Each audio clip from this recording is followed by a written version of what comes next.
What's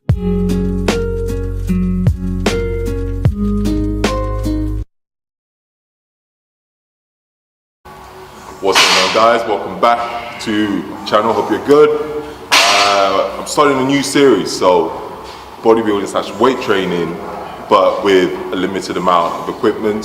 So if you train at a CrossFit box, you're a weightlifter or you're a powerlifter, and you only have barbells and dumbbells, but you don't have resistance machines, I'm going to show you how I incorporate bodybuilding style training in a CrossFit box that you can implement to your training and explain why I do certain things in certain ways. So I hope you guys find a lot of the information useful and you can implement it into your training.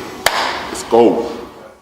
Okay guys, so we are going to start with push-ups. Now, before we even get to push-ups, make sure you guys spend at least 5 to 10 minutes doing some shoulder mobility before you start training. So have a look at my video. I'll try and put the link to my YouTube video for some of the upper body mobilities you can apply, or my Instagram video. So yeah, the aim of the push-ups is to do about 50 reps. That's right, 50. No half rep in these. I'm talking full solid reps all the way down to the floor and back up. Now just watch how my elbows are slightly closer to my body and not aligned with my delts. This puts less pressure on delts and focuses on chest. And make sure you are close to the ground, that you can almost kiss the ground when you're going down into the when you're going downwards. Don't have your elbows too close to your body, however, as that means more emphasis on triceps, which is what we don't want. So not too close, and again not aligned too far out with your shoulders. The whole idea is to pre-exhaust the chest before the main workout. I've always done this before training chest. I usually do press-ups or cable flies. I find that it's the triceps and shoulders that fatigue before your chest, so before your chest when training. However, pre-exhausting the chest means it will fatigue equally.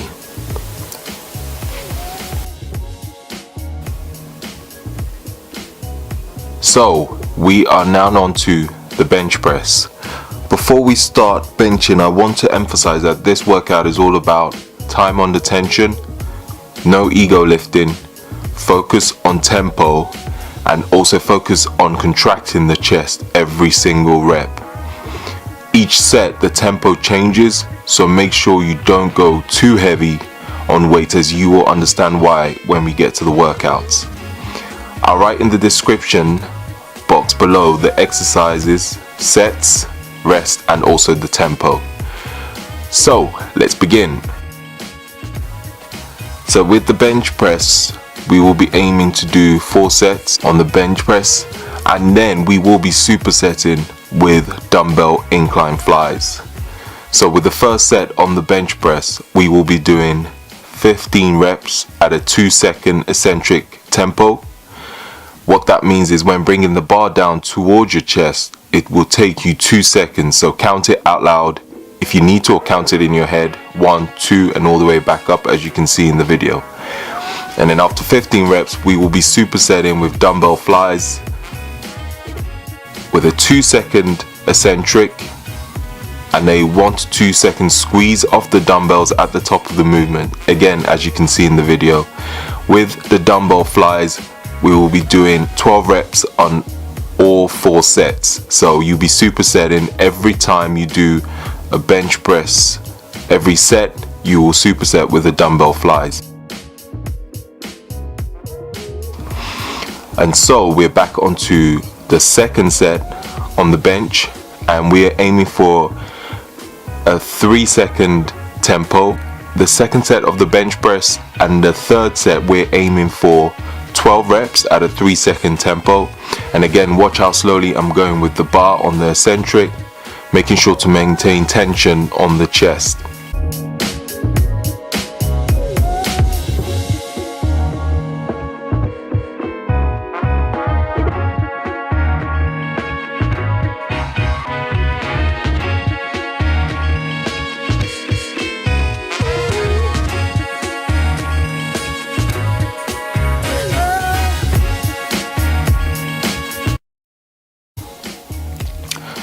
With the fourth set, we will be doing 10 reps at a 5-second tempo. Now remember, I told you about not going too crazy with the weights. Now with a 5-second, yes, 5 seconds, that makes it a lot more challenging. So some of you are probably wondering why am I going so slow on the eccentric? Well, the longer we can keep the muscle under tension, the more muscle fibers we're recruiting to assist the movement, which leads to hypertrophy.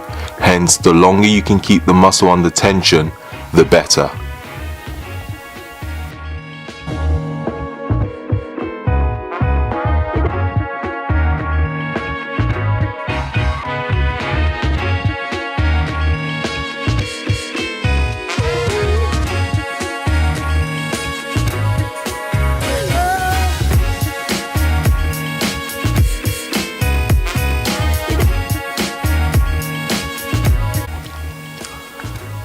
Now we're on to third exercise, which will be the pyramid dumbbell press, flat bench superset with dumbbell twist flies. I know that sounds weird, but I'll explain that in the video. So we'll start with the pyramid press. I have always done the pyramid press because it puts less strain on my delts and also allows me to fully contract my chest at the top of the movement. Make sure to keep the elbows at a slight angle and not aligned with your delts.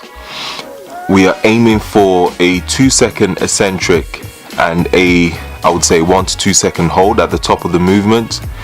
Make sure, as you can see in the video, to focus on squeezing both dumbbells together. As you can see, my chest fully contracts when I do that.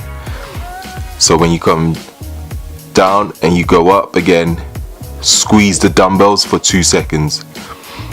Why squeezing the dumbbells? Well, if you squeeze the dumbbells, that automatically contracts your chest, so you don't have to actually focus on your chest when you're at the top of the movement. Focus all your attention on those dumbbells, and that would, again, as you can see in the video, squeeze your chest together. Now we're on to dumbbell twist flies. The difference with these and a normal dumbbell flies are you will be twisting the ends of both dumbbells together, as you can see I'm doing in the video, and as you can see with my chest, it's fully contracted when I do that. So really squeeze the dumbbell together to get a full contraction on your chest. On both these movements, we are aiming for 2-second eccentric on the first and second set, and a 1 to 2 second squeeze of the dumbbells at the top of the movement. So at the top of the movement, you want to hold it for 1 to 2 seconds, and then when you going back down into the eccentric phase, you want to take about 2 seconds. And then when you get to the third set, you want to take a 3-second eccentric and a 1 to 2 second squeeze at the top. And I put an alternative for you guys also, so this will be on the floor. So if you have shoulder issues or you tend to overextend at the bottom of the movement on the bench, trust me, it makes a big difference. I actually like to do both, so alternate with bench and the floor, or you can do bench 1 week and then do these movements on the floor the next week.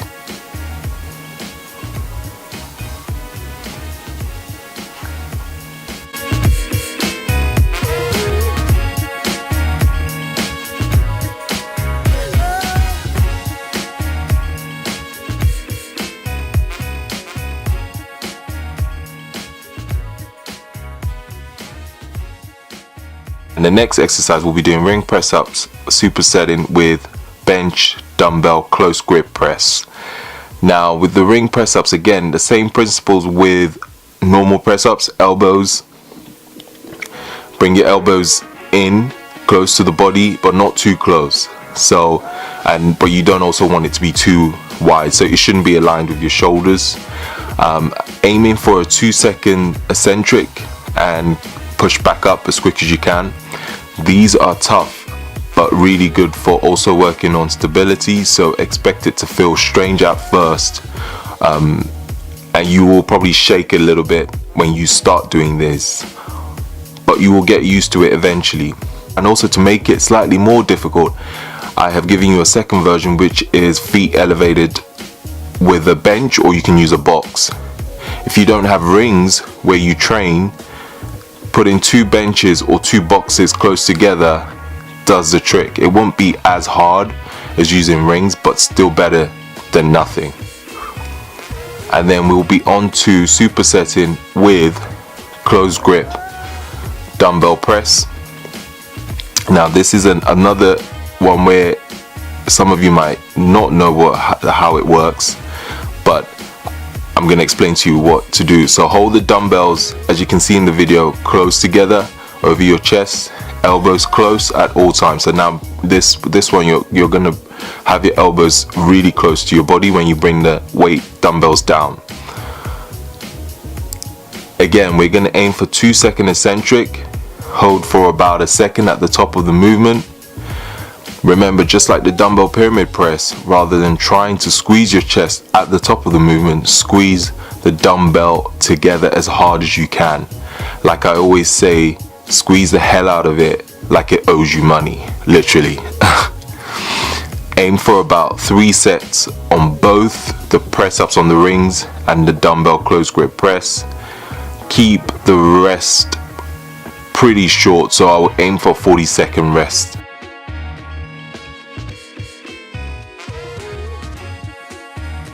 Most of these exercises I'll aim for about 45 to 60 seconds on the rest ranges as well, if I haven't put that if I haven't included that.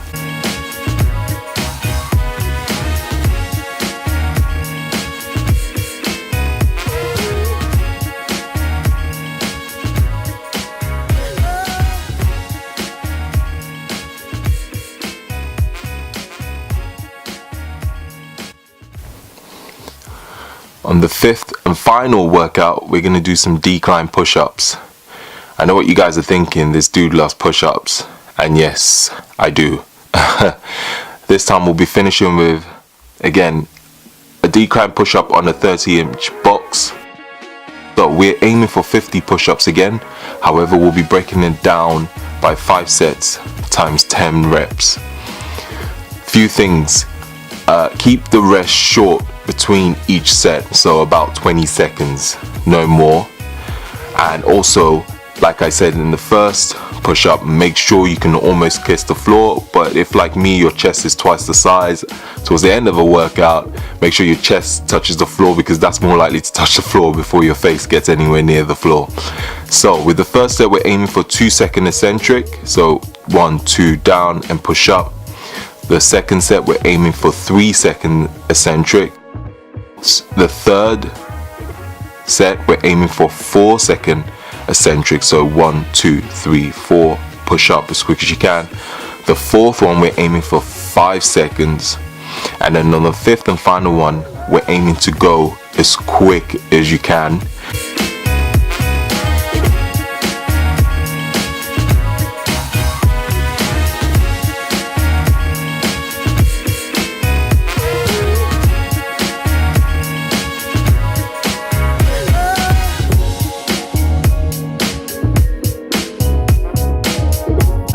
Now with this, yes, on the 5th one, you're aiming for 10 reps. However, if you can do more than 10, keep going till you literally cannot do any more. So till failure. Well, everyone, hope you found this video helpful, and hopefully you can implement this into your training. My goal is to bring you workouts that everyone from all different fitness backgrounds can do, even with limited equipment. Don't forget to please leave a thumbs up if you enjoyed the video, and leave a comment if you have any questions. Thank you for watching, and hopefully get the next training video out to you soon.